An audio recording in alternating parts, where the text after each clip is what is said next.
ဘဝတစ်ခုမှာပြန်လဲမွေးဖွားခြင်းနဲ့ဆက်ပြီးတော့မိဂုံးတွေကိုဆက်ပြီးတော့မေးတဲ့အထက်မေးလိုက်တာမင်းကသူမေးတဲ့မိဂုံးကတော့နောက်ဘဝပြန်မမွေးဘူးဆိုရင်အဲ့ဒီပုဂ္ဂိုလ်ကိုယ်တိုင်ကငါတော့ပြန်မမွေးတော့ဘူးနောက်ဘဝငါမှမရှိတော့ဘူးလို့သိသလားတဲ့ဒီမိဂုံးမေးအဲ့တော့ဘဝတစ်ခုအဆုံးသတ်သွားလို့ပြန်မွေးတဲ့ပုဂ္ဂိုလ်ပြန်မမွေးတဲ့ပုဂ္ဂိုလ်ရှင်နာဂသေနာကဖြေဆိုထားတာရှိတယ်ကိလေသာမကင်းသေးဘူးဆိုရင်ပြန်မွေးမယ်တဲ့ကိလေသာကင်းပြီဆိုရင်တော့မမွေးတော့ဘူးအဲ့ဒီပြန်မမွေးဘူးဆိုတဲ့ကိလေသာကင်းတဲ့ပုဂ္ဂိုလ်ဟာသူပြန်မမွေးတော့ဘူးဆိုတာကျွတ်တင်ပြီးတော့သိနေသလားဒီမေကွန်းမေးတာသူမမွေးဘူးဆိုတာကိုသူသိသလားဆိုတော့ရှင်နာဂသေနာဖြေတယ်အာမမဟာရာဇမင်းကြီး तू သိတာပေါ့တဲ့ तू ပြန်မမွေးဘူးဆိုတာ तू သိတာပေါ့တဲ့အဲ့ဒီတော့မိလိန်နာမင်းကြီးထပ်မေးတယ်ကထံပန္တိသာနာတိ तू ပြန်မမွေးဘူးဆိုတာ तू ဘယ်လိုလုပ်သိတာဘယ်လိုလုပ်သိလဲကိုယ့်ပြန်မွေးမယ်မမွေးဘူးဆိုတာဘယ်လိုလုပ်ပြီးတော့ तू သိနိုင်တာတော့လို့ဒီမေကောမေးတဲ့အခါမှာရှင်နာဂသေနာgeneral point နဲ့ဖြေထားတဲ့တော့ပြန်လီမွေးဖွားခြင်းကိုဖြစ်စေတတ်တဲ့အကြောင်းထောက်ပံ့ကူညီတတ်တဲ့အကြောင်းတွေအဲ့ဒီပြန်လီမွေးဖွားမှုကိုဖြစ်ပေါ်စေတတ်တဲ့အကြောင်းနဲ့ထောက်ပံ့ကူညီမှုဆိုတဲ့အကြောင်းနှစ်ခုရက်စဲသွားတာကိုရက်စဲသွားလို့အဲ့ဒီအကြောင်းတစ်ခုရက်စဲချုပ်ငိမ့်သွားတာကိုသိပြီးတော့ပြန်မမွေးဘူးလို့သူသိတယ်ဒီအဖြေလေးကိုဖြေတာ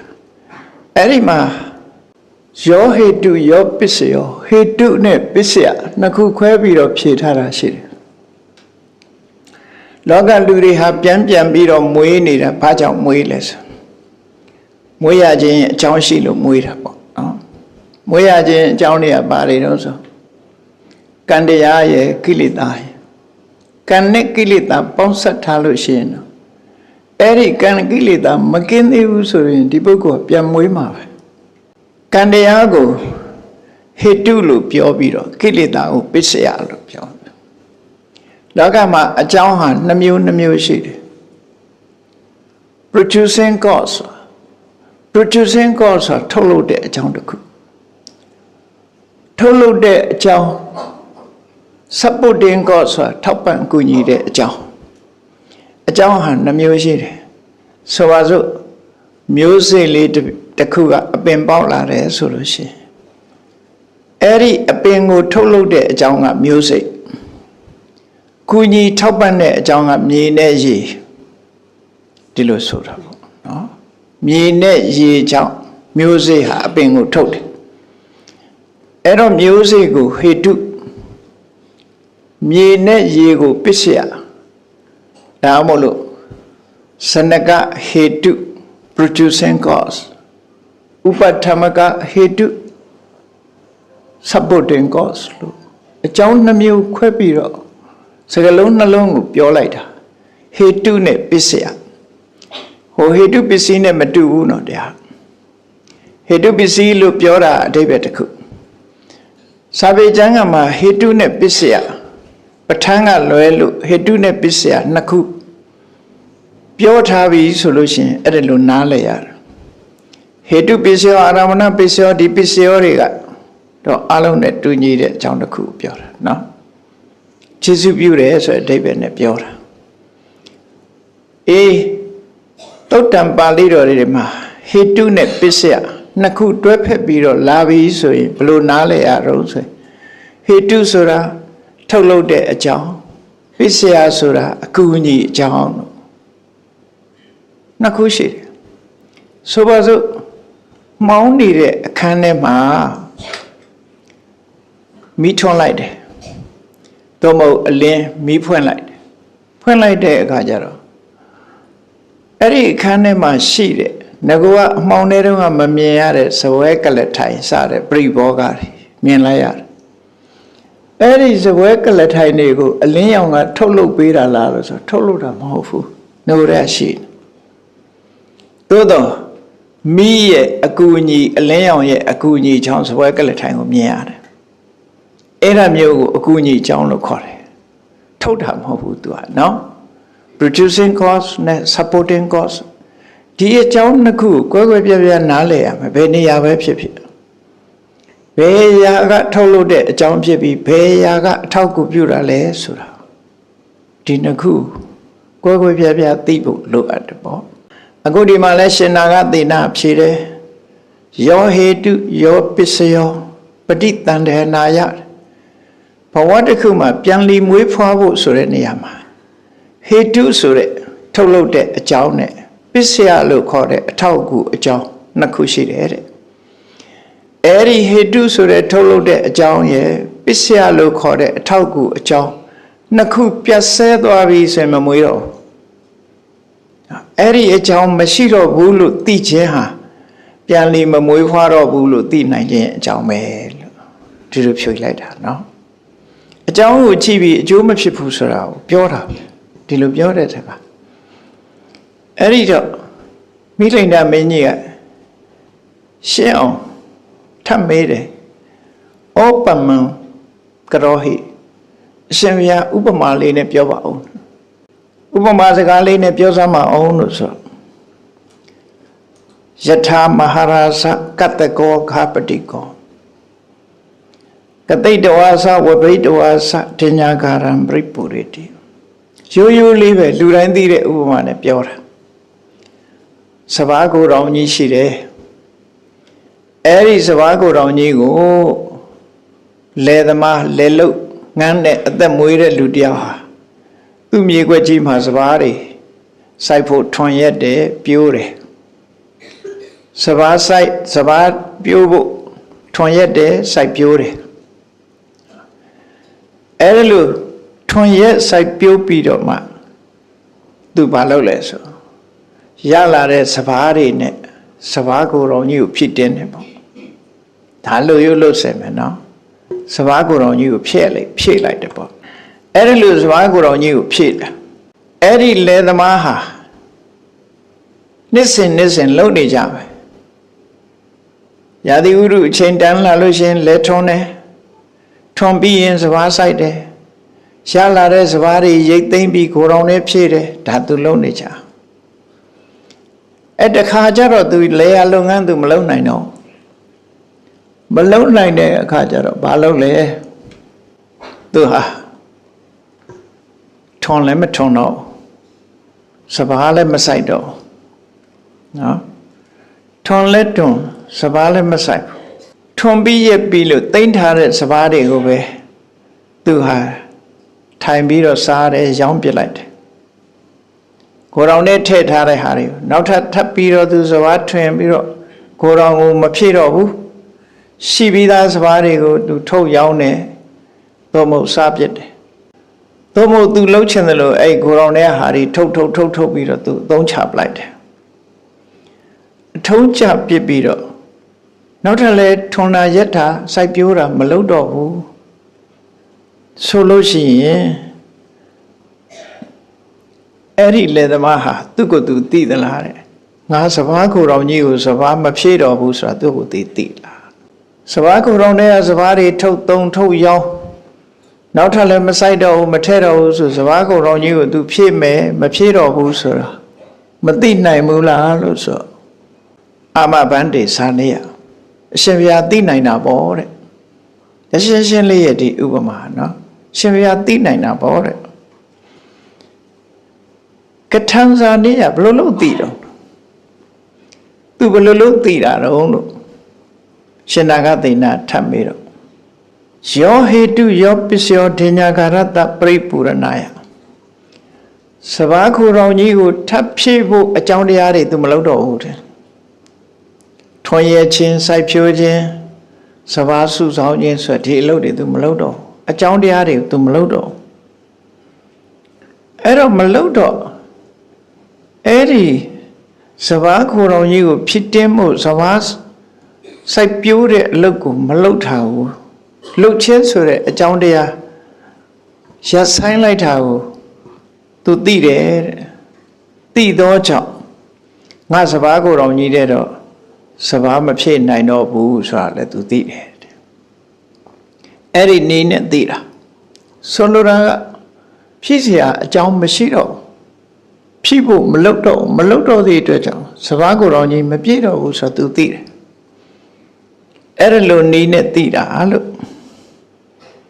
အဲ့ဒီတိုင်းပဲနောင်ဘဝဖြစ်ဖို့ထုတ်လုပ်တဲ့အကြောင်းတရားတွေကံဆိုတဲ့ထုတ်လုပ်တဲ့အကြောင်းတရားနောင်ဘဝဖြစ်ဖို့ကိလေသာဆိုတဲ့အထောက်အကူပြုတဲ့အကြောင်းတရားတွေဒီအကြောင်းတရားတွေရပ်စဲသွားပြီနောင်ဘဝပြန်လီမွေးဖွားဖို့မွေးဖွားစေနိုင်တဲ့အကြောင်းတရားတွေရပ်စဲသွားပြီဆိုတာကိုသိလိုက်တာနဲ့တပြိုင်နက်သူဟာနောင်ဘဝမမွေးတော့ဘူးဆိုတာယတိကြယတိပြသူဒီနည်းနဲ့သိတာပါလို့ဟောဒီလိုဖြေလိုက်တာအကြောင်းဖယ်လိုက်တဲ့အခါမှာအကျိုးမလာဘူးဆိုတာဒါရှင်းရှင်းလေးနဲ့သိတယ်ပေါ့နော်အဲ့ဒါလိုဖြေလိုက်တဲ့အခါကျတော့မှမိလိန်နာမင်းကြီးကကံလောတိဗန္ဒီနာကသိနာရှင်ဘုရားဖြေဟာသင်လျော်ပါတယ်သဘောပေါက်ပါပြီပေါ့သူတို့ဆိုလို့အဲ့ဆိုလိုတာကအကြောင်းမရှိတော့ရင်အကျိုးဟာမလာဘူးဆိုတာနော်အေးဒီကနေ့မိုးရွာမလားမုန်တိုင်းတိုက်မလားဆိုဒီကနေ့လူတွေဒီခေတ်မှာပင်လယ်ထဲကရာသီဥတုပင်လယ်ထဲမှာဖြစ်ပေါ်နေတဲ့ဥတုရာသီအခြေအနေတွေကိုကြည့်ပြီးတော့မိုးရွာမယ်မရွာဘူးမွန်ဆွန်ဆိုရယ်မုတ်တုံဝင်လာတယ်မဝင်ဘူးမုန်တိုင်းဖြစ်ဖို့ရာတွေဆင်းနေတယ်မဆင်းဘူးဆိုတာတွေကိုပြောနိုင်တယ်လို့ပဲအခြေအနေတစ်ခုကိုကြည့်ပြီးတော့ဖြစ်ပေါ်နေတဲ့အခြေအနေကိုကြည့်ပြီးတဲ့အခါမှာဖြစ်မယ်မဖြစ်ဘူးဆိုတာပြောလို့ရတယ်လို့သူတို့ဆိုလို့ဘယ်ရာပဲဖြစ်ဖြစ်အကြောင်းကိုကြည့်ပြီးတော့ဖြစ်ပေါ်လာမဲ့အကျိုးတရားဖြစ်မယ်မဖြစ်ဘူးဆိုတာမြန်မာနိုင်ငံနဲ့ပြောမယ်ဆိုရင်ဘင်္ဂလားပင်လယ်အော်တွေကလေဖိရဝန်းဘာညာမရှိဘူးဆိုရင်မုတ်တုံဆုတ်သွားပြီလို့လည်းပြောလို့ရတယ်မိုးမရွာတော့ဘူးလို့လည်းပြောရလို့ရတယ်မိုးရွာမယ်လို့လည်းပြောလို့ရတယ်မိုးမရွာဘူးလို့ဘာလို့ပြောတော့ဆိုမိုးရွာနိုင်တဲ့အခြေအနေတွေမတွေ့ဘူးဒါကြောင့်ပြောတာမိုးရွာမယ်လို့ဘာလို့ပြောတော့ရွာမယ်အခြေအနေတွေဟိုမှာဆင်းနေပြီဒါကြောင့်မို့ပြောအဲ့ဒါလိုပဲနောက်ဘဝမွေးဖွားဖို့ဖြစ်စေတတ်တဲ့အကြောင်းအထောက်အကူပြုမဲ့အကြောင်းတွေဟာရှိနေသေးလို့ရှိရင်မွေးအောင်မှာပဲနောက်ဘဝပြန်ပြီးတော့ဖြစ်အောင်မှာမရှိတော့ဘူးဒီအကြောင်းတွေဟာလုံးဝကင်းစင်သွားပြီဆိုပါစို့ဆောင်းရာသီရောက်နေတဲ့အခါမျိုးမှာမုတ်တုံကလည်းဆုတ်သွားပြီလေဖိရဝန်းနေပါတယ်လည်းမရှိအလုံးဟာပင်လယ်ကြီးကငြိမ်သက်နေပြီဆိုရင်မိုးရတော့မယ်လို့ဘယ်တော့မှမခံမှန်းတော့အဲ့ဒါလိုပဲဖြစ်ပေါ်နေတဲ့အကြောင်းတရားတွေကိုကြည့်ပြီးတော့သိနိုင်တယ်လို့ရှင်နာဂသိတာဖြေတဲ့သဘောအဲ့လိုဖြေလိုက်တာเนาะဒါက18ခုမြောက်မေခွန်းနဲ့ပတ်သက်ပြီးတော့ကိုပြန်လီမမွေးဖွားတာကိုမမွေးဖွားဘူးလို့သိနိုင်သလားဆိုမေခွန်းနဲ့သိတယ်ဆိုတာဖြေလိုက်တဲ့အဖြေ19ခုမြောက်မေခွန်းကညာနာပညာညာနာပညာပညာညာနာဆိုတဲ့စကားလုံးရဲ့ပညာဆိုတဲ့စကားလုံးမြန်မာမှာခွဲခြားပြောလို့မရှိဘူးစက္ခုံဥဒ္ဒပါတိညာဏံဥဒ္ဒပါတိ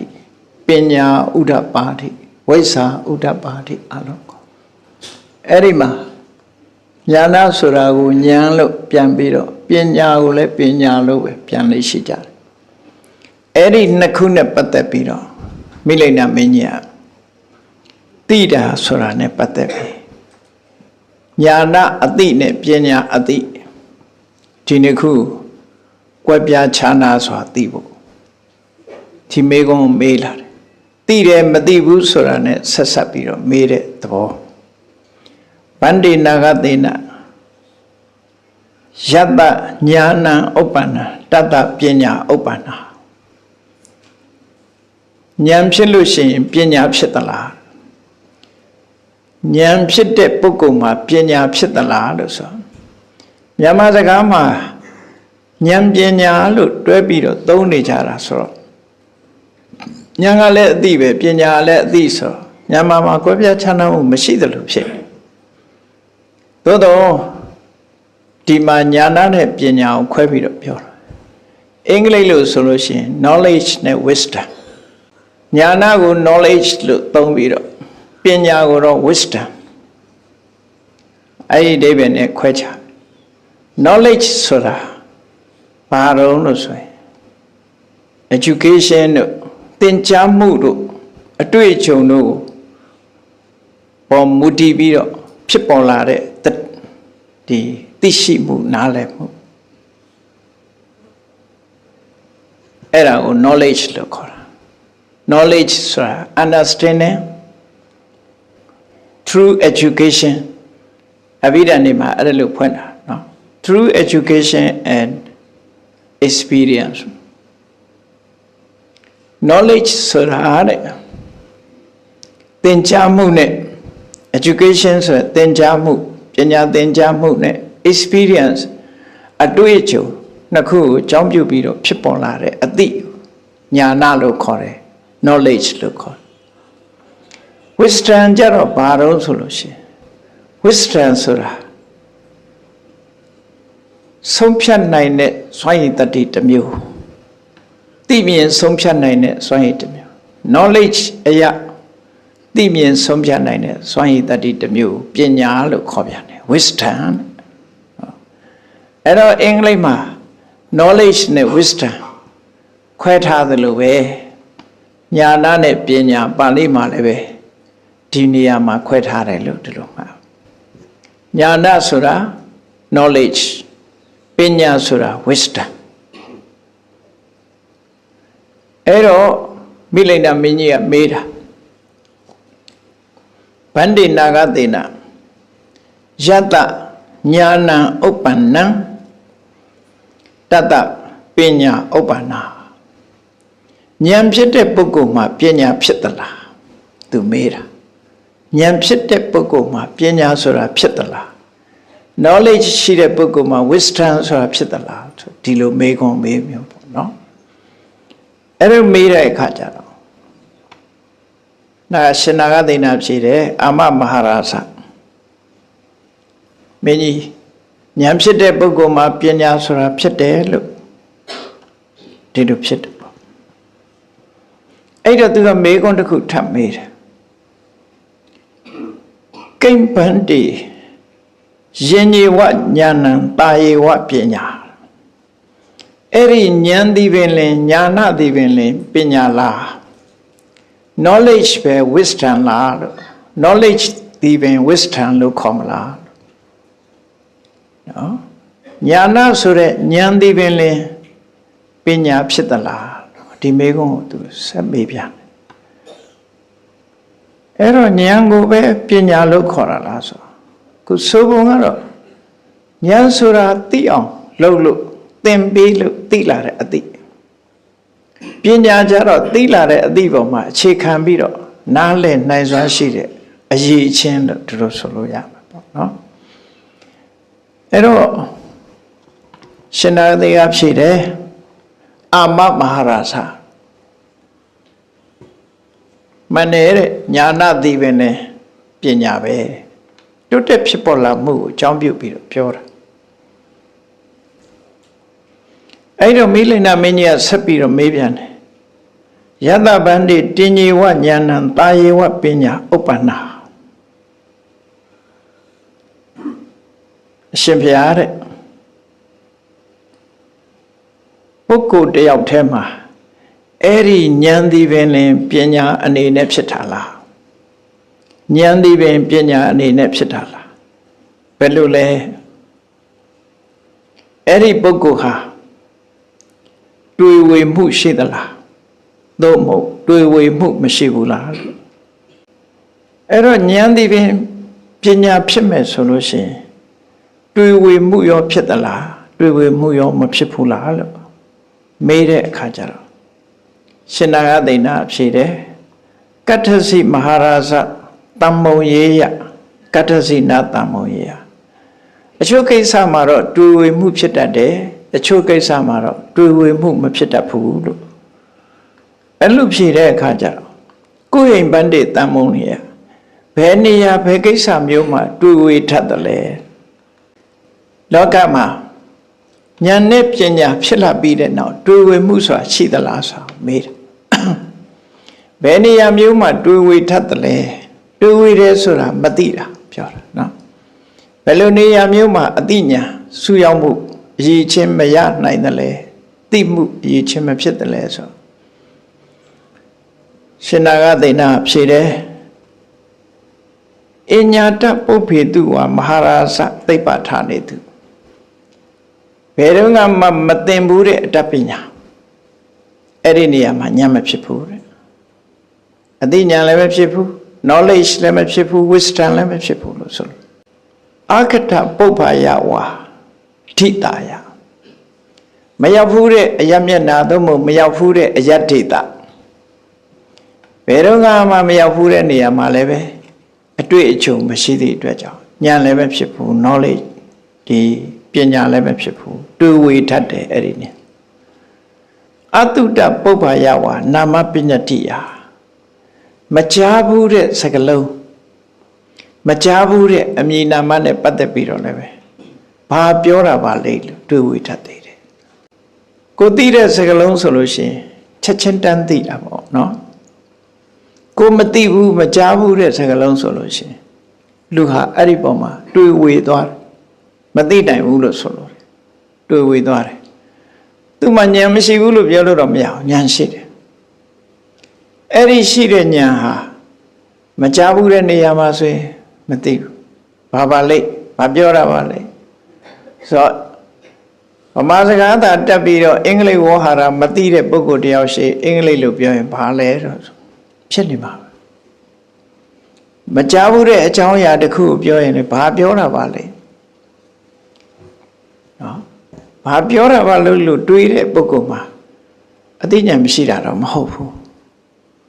အဲ့ဒီနေရာမှာသွားပြီးတော့တွေးဝေမှုဖြစ်နိုင်တယ်သိပြီးသားနေရာကြရင်တော့မတွေးဝေတော့ဘူးလို့သူတို့ဆိုလို့တယ်နော်အဲ့ဒါကိုရှင်နာဂသိဏပြောအဲ့တော့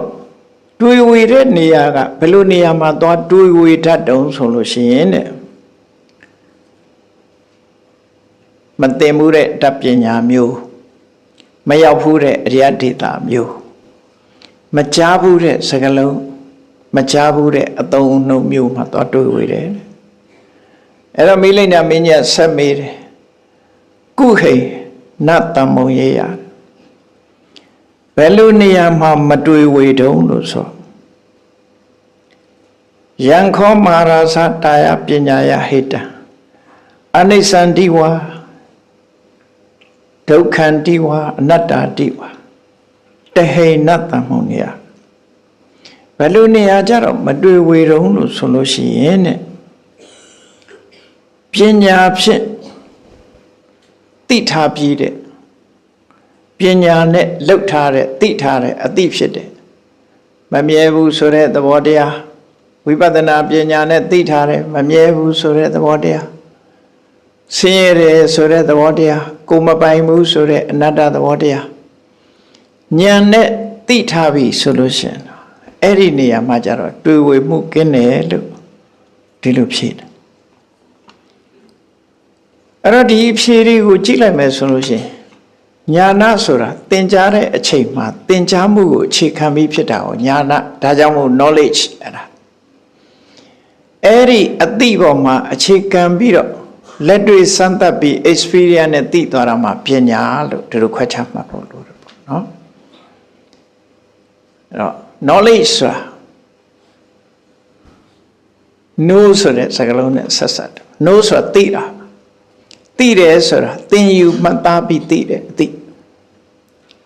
wisdom ဆိုတာ စဉ်းစားတွေးခေါ်ပြီးသိတဲ့အသိမျိုးပင်ကိုဉာဏ်ကြီးဉာဏ်သွေးသို့မဟုတ်အသိပေါ်မှာထပ်ဆင့်ပြီးတော့ဖြစ်ပေါ်လာတာ ਨੇ ဆိုင်နေပေါ့အဲ့ဒါလို့ခွဲခြားပြီးတော့ပြောတယ်ပြောတော့တွေးဝေးတယ်မတွေးဘူးနဲ့စပ်ပြီးတော့မိလိန်နာမင်းကြီးကမေးပြန်မောဟပနတဗန္တိကိုဟင်ကိစ္စတိကဲအဲ့ဒီလိုဉာဏ်ဖြစ်လာပြီဆိုလို့ရှိရင်တွေးဝေးတယ်ဆိုတဲ့မသိမှုခန္ဓာပညာနဲ့သဘာဝတရားတွေရဲ့မမြဲမှုသဘာဝတရားတွေရဲ့မမြဲတဲ့အနေအထားကြီးကနှိမ့်ဆက်ခံနေရမှုမမြဲတဲ့အနေအထားတစ်ခုကိုဘလို့မှမတတ်နိုင်တဲ့ကိုယ်အလိုချဘာမှမဖြစ်နိုင်တဲ့အနတ္တအခြေအနေအဲ့ဓာတွေကိုတော့သိတယ်လို့ဆိုအဲ့ဒီအချိန်မှာမသိဘူးဆိုတဲ့တွေးဝေးတယ်ဆိုတဲ့မောဟဘယ်ရောက်သွားတယ်မေးလူတဏ္ဍာမှာပညာဖြစ်လာပြီဆိုလို့ရှိရင်မသိဘူးဆိုတဲ့တွေးဝေးတာကို delusion လို့ခေါ်တယ် delusion လို့ခေါ်တဲ့မောဟဆိုတာလှုပ်တင်တာနဲ့မလှုပ်တင်တာမသိဘူးအမှားနဲ့အမှန်မသိနိုင်ဘူးမသိရုံနဲ့မကဘူးအမှားကိုအမှန်ထင်တယ်အမှန်ကိုမှားထင်မလှုပ်တင်တာကိုလှုပ်တင်တယ်ထင်တယ်လှုပ်တင်တာကြောင့်မလှုပ်တင်ဘူးထင်တယ်ဒါကိုတွေးဝေတယ်လို့ခေါ်တယ်နော်ခွဲခြားခြားမသိနိုင်တဲ့အဲ့ဒီမောဟဟာပညာဖြစ်ပေါ်လာလို့မတွေးဝေတော့ဘူးဆိုရင်အဲ့ဒီမောဟဟာလူတဏ္ဍာမှာငကိုရှိတာအခုပဲရောက်သွားလဲဒီလိုမေးတာနော်အဲ့ဒီမောဟဘယ်သွားလဲမောဟပနတ္တဗန္တိကုဟိကိစ္စတိအရှင်ဗျာအဲ့ဒီပညာနဲ့သိထားပြီဆိုတဲ့ပုဂ္ဂိုလ်ရဲ့တဏ္ဍာမှာဖြစ်တဲ့မောဟဘယ်ရောက်သွားတော့ဆိုရှင်နာဂသိဏဖြေတယ်မောဟမဟာရာဇညာနေဥပ္ပန္နမတ္တိတထေဝနေရောစတိသင်လိုက်လို့အသိဉာဏ်ဖြစ်လာတဲ့အချိန်မှာသူဖြစ်တဲ့နေရာမှာပဲချုပ်သွားတာပါတဲ့ဘယ်မှထွက်ပြေးသွားတာမဟုတ်ပါဘူးဒီလိုဆိုလို့တယ်နော်အသိဉာဏ်ဝင်လာတာနဲ့တပြိုင်နက်မသိတာပျောက်သွားတယ်အဲ့ဒီမသိမှု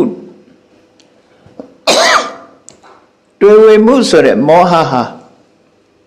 ဘယ်ကိုမှရောက်သွားတာမဟုတ်ဘူးအဲ့ဒီနေရာမှာပဲပျောက်ကွယ်သွားတယ်ပေါ့အဲ့လိုဖြေတာ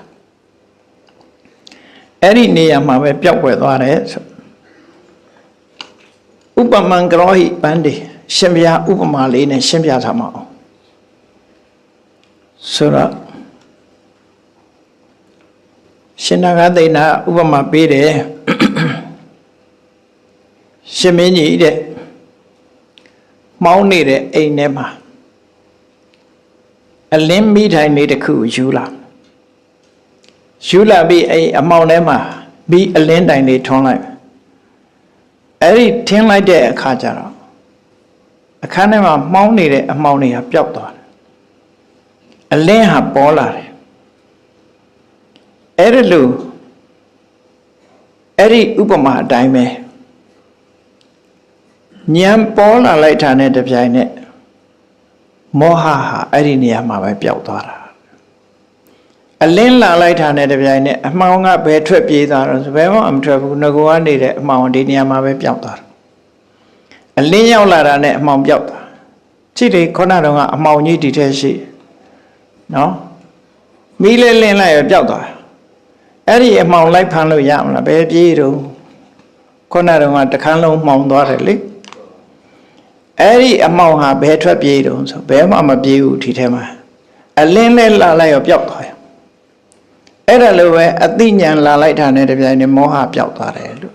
ဒီလိုဖြေတာနော်ဒီဥပမာနဲ့ဖြေတာပဲဖြစ်တယ်အဲ့ဒီနေရာမှာပဲအလင်းရောက်လာလိုက်တာနဲ့တပြိုင်နက်အမှောင်ဟာဒီနေရာမှာပဲချုပ်ပျောက်သွားတယ်တဲ့ဒီတိုင်းပါပဲတဲ့ညာနာဆိုတဲ့အသိ knowledge ဖြစ်ပေါ်လာတာနဲ့တပြိုင်နက်မောဟဟာသူဖြစ်တဲ့နေရာမှာပဲငြိမ့်သွားတာပါချုပ်သွားတာပျောက်သွားတာပျောက်ကွယ်သွားတာဖြစ်ပါတယ်ဆိုတော့ဆက်မေးပြန်တယ်သူက ပညာပတ္တကိုဟင်ကိစ္စတိအဲ့ဒါဆိုလို့ရှိရင်ပညာကဘယ်သွားလဲနော်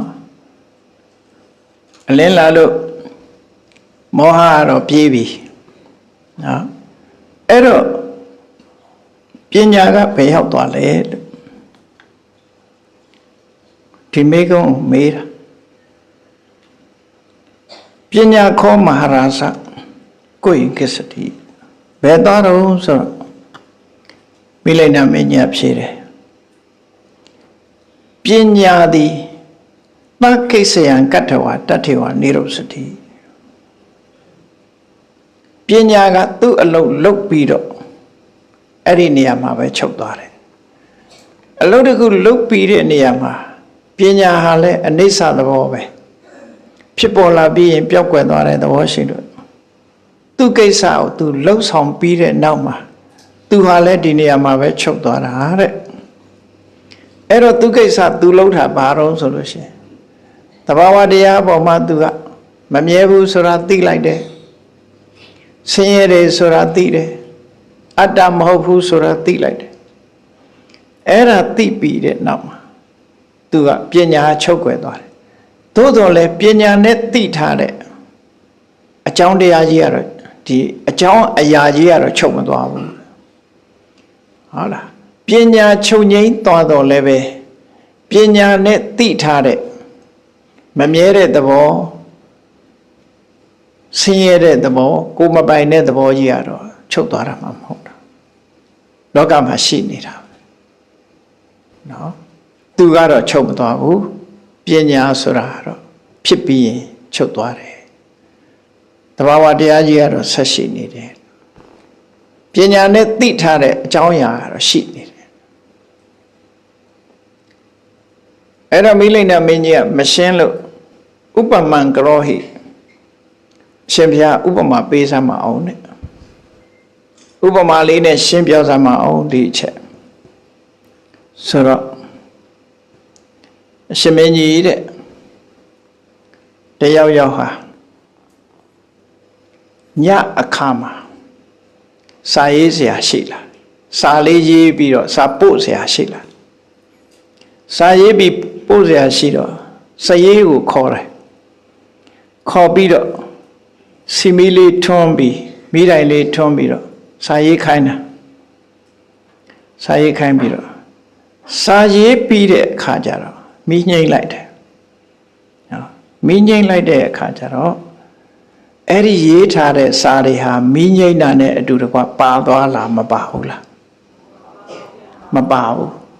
ရေးပြီးသားစာကြံရစ်တယ်နော်မိတိုင်လေးထွန်းပြီးတော့စာရေးတယ်မိတိုင်လေးညှိမ့်လိုက်ပေမဲ့လို့ရေးထားတဲ့စာကြံရစ်တယ်စာလေးကရှိနေတယ်အဲ့ဒါလိုပဲတဲ့ပညာက तू သိရမယ့်ကိစ္စကို तू သိပြီးပညာချုပ်သွားပြီမဲ့လို့ပညာရဲ့လောက်ရကတော့ကျမ်းနေတယ်လို့ဒီလိုဆိုလို့တယ်ပညာဖြင့်သိထားတဲ့အကြောင်းအရာလောက်ရအမှန်ကတော့ကျမ်းရစ်တယ်စာရေးထားတဲ့စလုံးလေးတွေကတော့ပြတ်မသွားဘူးပညာချုပ်သွားတော့လဲပညာနဲ့သိထားတဲ့အသည့်လေးတွေအကြောင်းအရာလေးတွေကတော့ပြတ်မသွားဘူးလို့ဒီလိုဆိုလို့တယ်ပညာဆိုတာသိပြီးရင်တော့ချုပ်သွားမှာပဲနော်သူကအမတန်လေးနဲ့တဲ့ဥပမာနဲ့ဒီသဘာဝတရားကိုထင်ရှားအောင်လို့အဘိဓမ္မာနဲ့ဆိုင်တဲ့ဆွေးနွေးတဲ့အဓိပ္ပာယ်ဒီပဲဒါပညာနဲ့လုံးလိုက်လို့ရလာတဲ့ပညာရဲ့အကျိုးဆက်ကတော့ရှိနေတယ်ဒါကြောင့်မို့အသိဉာဏ်ဆိုတာရှိနေတယ်လူတွေဟာကြည့်လိုက်လေမူလတန်းသင်ပြီးအလယ်တန်းတက်မူလတန်းစာတွေအကုန်မေ့တာအလယ်တန်းပြီးတော့ထက်တန်းစာအလယ်တန်းစာတွေမေ့သွားပြီလေသို့တော့ဘာတွေကြံတော့ဆိုသင်ထားတဲ့အရည်ချင်းတွေကကြံအရည်ချင်းကြံစေပညာသင်နေဆိုရင်ပထမနှစ်ကအရည်ချင်းဒုတိယနှစ်ကအရည်ချင်းအကြောင်းအရာတွေမေ့ခြင်းမေ့ပဲအရည်ချင်းကြံရတယ်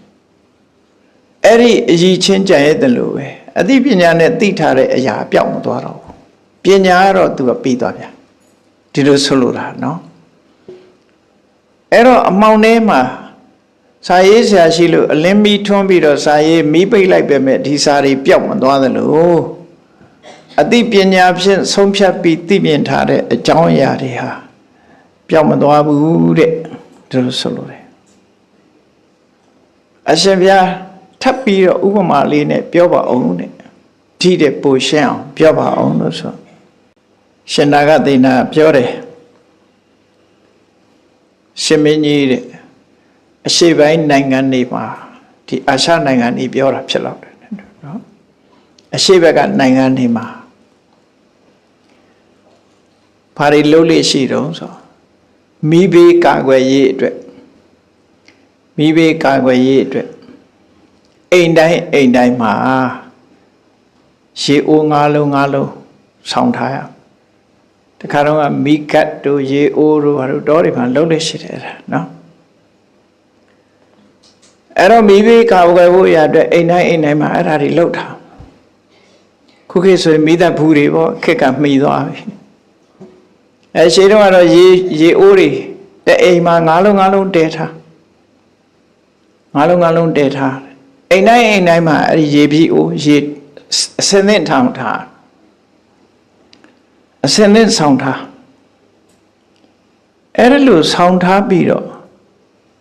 မီးလောင်တဲ့အခါကျတော့မီးငြိမ်းတတ်ကြတယ်အဲ့ဒီရေတွေနဲ့ပတ်ပြီးမီးငြိမ်းတတ်ကြတယ်အိမ်မီးလောင်တဲ့အခါမှာအဲ့ဒီရေအိုးတွေအိမ်ပေါ်မှာပြစ်တင်ကြတာပြစ်တင်လိုက်တဲ့အခါကျတော့ရေတွေမြေအိုးတွေကွဲပြီးတော့ဆိုပါစို့အိမ်ခေါင်မိုးပေါ်ပြစ်တင်လိုက်ရင်အဲ့ဒါရေဖြားမိသားဖြစ်သွားတဲ့အခါမီးကငြိမ်းသွားတယ်အဲ့ဒါလို့လွတ်ပြီးတဲ့အခါမှာပြစ်တင်လိုက်လို့အိုးတွေနဲ့ရေအိုးတွေကိုအသုံးချပြီးတော့လှုပ်လိုက်တဲ့အချိန်မှာရေအိုးလည်းမရှိတော့ဘူးပေါ့မြေအိုးတွေသုံးပါဆိုနောက်ထပ်မှာသူတို့မှာအဲ့ဒီရေအိုးကိုထပ်မံအသုံးချဖို့စိတ်ကူးရှိသေးလားနောက်အသစ်သာလှုပ်ချင်လုံးမဲ့ဒီအဟောင်းတွေကတော့ကွဲသွားပြီလေမရှိတော့အိမ်ပေါ်ကိုပြစ်ပြီးတော့ရေဖြန်းကြတာကိုအဲ့တော့ဒီအိုးတွေနဲ့ပတ်သက်ပြီးနောက်ထပ်လှုပ်เสียဘယ်သူမှမစင်စားဘူးပြီးသွားပြီသူ့အလုပ်ဟောသူတို့လှုပ်တွေပြီးသွားလို့အဲ့ဓာတွေအတွက်ဒီအိုးတွေနဲ့ထပ်သုံးမယ်ဆိုတော့စိတ်ကူးရှိပါမလားဆိုဘယ်ရှိမလဲဗျာတဲ့ဒီအိုးတွေကိုမသုံးတော့ပါဘူးတဲ့အဲ့ဒီဥပမာတိုင်းပဲတဲ့ဒီတအိမ်မှာရေအိုး၅လုံးထားသလိုယောဂီပုဂ္ဂိုလ်မှာအိန္ဒြေ၅ပါးလို့ဆိုတဲ့စိတ်ရဲ့အရည်ချင်း၅ရပ်ရှိတယ်တတ္ထာဝိရိယတတိသမာဓိပညာဝိပဿနာတရားအထုတ်ပြီးဆိုရင်တတ္ထာဆိုတဲ့ယုံကြည်ချက်ရှိသည့်အားလျော်စွာကြိုးစားအထုတ်မှုဝိရိယစိတ်နဲ့လုံးရမယ်အာယုံယူရမယ်အာယုံပေါ်မှာအမှတ်ရမှုတတိစိတ်အားလုံးကိုစူးစီးထားနိုင်မှုသမာဓိနဲ့အမှန်သိအောင်စွမ်းဆောင်မှုပညာဆိုတဲ့ဒီ ruling faculty လို့ခေါ်တယ်လူစိတ်ထဲမှာကြီးမားတဲ့စွမ်းအားရှိတဲ့ဒီသဘာဝတရားတွေဟာလှုပ်ဆောင်နေကြတယ်ရေအိုး၅လုံးသလိုမီးငြိမ့်တဲ့အခါမှာရေအိုး၅လုံးအသုံးပြုလိုက်တယ်လို့ပဲအဲ့ဒီတတ္တာတို့ဝိရိယတို့တတိသမာဓိပညာဆိုတာတွေကိုအသုံးချနော်အသုံးချလိုက်တာအဲ့တော့အသုံးချပြီးတော့ရေနဲ့မီးငြိမ့်တတ်တယ်လို့ဒီနေရာမှာရေအိုး၅လုံးနဲ့အိန္ဒြေ၅ပါးနဲ့ထူတယ်အဲ့ဒီရေကိုသုံးချပြီးမီးငြိမ့်မယ်အဲ့ဒီမီးငြိမ့်တတ်တဲ့ရွာသူရွာသားတွေနဲ့ကမ္မထာအထုတ်တဲ့ယောဂီပုဂ္ဂိုလ်နဲ့တူတယ်နော်အိမ်မီးလောင်ပြီးဆိုရင်ရေအိုးတွေနဲ့ပြစ်ခွဲပြီးတော့မီးငြိမ့်ကြတယ်အဲ့ဒါလိုပဲအဲ့ဒီမီးနဲ့ကိလေသာနဲ့တူတယ်မီးနဲ့ကိလေသာနဲ့တူတယ်အဲ့ဒီအိုး၅လုံးနဲ့မိကိုညှိမ့်တတ်တယ်လို့ပဲအိန္ဒြေ၅မျိုးစွမ်းအား၅ခုနဲ့ ကိလေသာတွေကိုညှိမ့်တတ်ကြတယ်အဲ့ဒီလိုညှိမ့်တတ်လိုက်တဲ့အခါမှာကိလေသာတွေဟာနောက်ထပ်ပြန်မဖြစ်နိုင်တော့ဘူးကိလေသာတွေဟာနောက်ထပ်ပြန်မဖြစ်တော့ညှိမ့်တတ်ပြီးသားဖြစ်သွားသည့်အတွက်ကြောင့်ကိလေသာတွေပြန်မဖြစ်တော့အဲ့ဒါလိုပဲတဲ့ရှင်မင်းကြီးပညာကနေပြီးတော့နေစာဒုက္ခအနတ္တလို့သူကိစ္စသူဆောင်ရွက်ပြီးသိသွားတဲ့အခါမှာပညာဟာချုပ်သွားတော့လည်းပဲအဲ့ဒီပညာနဲ့လှုပ်တဲ့အလုပ်တွေဟာသိပြီးသားအသိဟာပြန်ပြီးတော့ပျက်စီးသွားတာမရှိပါဘူးလို့ဆိုလို့လေပေါ့ပြန်မလှုပ်တော့လှုပ်เสียမလိုတော့ဘူးလို့ဆိုလို့ဘေယောဥပမာကရောဟိအရှင်ဘုရားဥပမာတစ်ခုထပ်ပြောပါအောင်နဲ့ထပ်ပြောပါအောင်ဆိုရှင်နာဂသေနာဥပမာတစ်ခုထပ်ပေးတယ်ရှင်မင်းကြီးတဲ့ဘိန်းတော်ဆရာတူဘိန်းတော်ဆရာတူဟာဆေးမြစ်၅မျိုးပေါင်းစပ်ပြီးနော်ဘိန်းတော်ဆေးတွေခုခေတ်တော့ကုတာလဲကုတာပေါ့နော်ဘိန်းတော်ဆေးဆိုတာတွေဟာအညွန့်နေနဲ့ရှေ့ကရေးထားတာလေးရှိတယ်နော်ဘိန်းတော်ဆေး6ပါးဆေးလို့ဆို6မျိုးအဲ့ဒီမှာဒီကတဲ့ခေါက်တို့ဆောင်းကြမ်းသီးတို့စုခေါင်းနဲ့တို့ဆိုတာတွေပေါ့လေအဲ့ဒါလို့6မျိုးပေါင်းစပ်ပြီးတော့ဖော်ထားတဲ့ဆေးတွေလက်ထုတ်ဆောင်ကြမ်းသီးဆိုအဲ့ဒီဆေး5မျိုးဆေး6မျိုး6ပါးဆေးဆို6ခုဖော်တာ5မျိုးနဲ့ဖော်လို့ရှိရင်5မျိုးသီရိလင်္ကာနိုင်ငံမှာဒသမူလိကာဆိုဆေးရှိတယ်သီဝနိုင်ငံမှာလည်းအာယုဗေဒတိုင်းရင်းဆေးတွေရှိတယ်တိုင်းရင်းဆေးတွေမှာဗမာပြည်ကလိုပဲသူကလည်းအခောက်တွေအမြစ်တွေကိုကြိုပြီးတော့ပလင်းကြီးတွေနဲ့ရောင်းတာအဲ့တော့တိုင်းရင်းဆေးတွေစီသွားပြီးတော့တိုင်းရင်းဆေးသုံးတဲ့လူလည်းသုံးတာပေါ့နော်အဲ့ဒီလို10ခုပေါင်းထားရင်ဓသမုလိကအမြစ်10မျိုးနဲ့ဖော်ဆက်ထားတဲ့ဆေးလို့ဆေးရစာကြီးဆိုတဲ့ဆေးရဘလောက်များအညွန့်ကလည်းအတွန်ကောင်းတယ်သူကနော်ဟိုပခုတ်ကူဘက်ကရှမတောင်ပေါ်မှာဆရာတော်ကြီးတစ်ပါးသတင်းသုံးတယ်တဲ့ရှမတောင်ပေါ်အလွန်ကျော်တက်တော်အလွန်ကြီးနော်အဲ့ဒီဆရာတော်ကြီးဖော်တယ်နီးတဲ့ဘလောက်သူဆေးရကောင်းတော့ဆိုရင်အဲ့ဒီဆေးတောက်လို့ရှိရင်နော်ပါတရိုက်သောအကြိုက်သောမြင်းတရိုက်ဒူလာတခွင်ပြဲပြဲစင်ဆေးတွင်ရာစာကြီးတဲ့အဆိုးတွေရှိတယ်ဟုတ်လားပါရရိုက်သောအကြိုက်သောမြင်းတရိုက်သောတိုက်သောဒူလာတခွင်ပြဲပြဲစင်ဆေးတွင်ရာစာကြီးဆေးရာစာကြီးရဲ့ခုံတတ္တိတွေကိုချီးကျူးထားတာနောက်ကပါသေးတယ်ငယ်ငယ်တော့ဆေးစာတွေဖတ်ကြည့်တဲ့အခါကျမှတ်မိနေတက္ကမတယောက်ဆေးချင်းတော့ကျွဲလောက်ဝအောင်ကြီးတယ်အဲ့လိုအပါသေးတယ်နော်ပါရရသောအတက်သောမြင်းတရိုက်သောအကြိုက်သောဒူလာတဲ့ခွင်ပြဲပြဲစင်ဆေးတွင်ရာစာကြီးအဲ့ဒါလို့မှတ်တမ်းမှတ်ရတွေကဗမာပြည်မှာအလွန်ပေါ်တာဆေးချမ်းနေနော်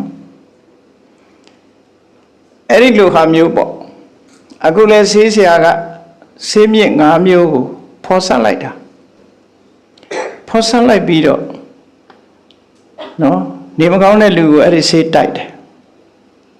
တိုက်ပြီးတော့သူ့တဏ္ဍာမှာဖြစ်နေတဲ့ဆိုပါစို့ဝန်ချုပ်တယ်ဆိုတော့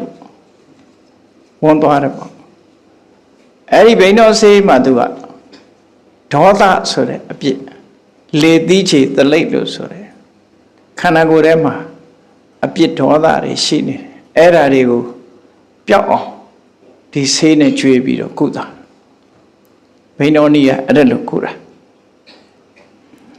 အဲ့ဒါလို့ကုလိုက်လို့ဒီလူတဏ္ဍာမှာအစိတ်ဖြစ်နေတဲ့အရာတွေထွက်သွားပြီးပျောက်သွားပြီးဆိုလို့ရှင်အဲ့ဒီတိုက်ပြီးသားဆေးတွေနဲ့ ဆေးဆရာဒါတွေကိုပြန်သုံးမယ်လို့နော်ဒီလူအတွက်ဖော်ဆက်တာ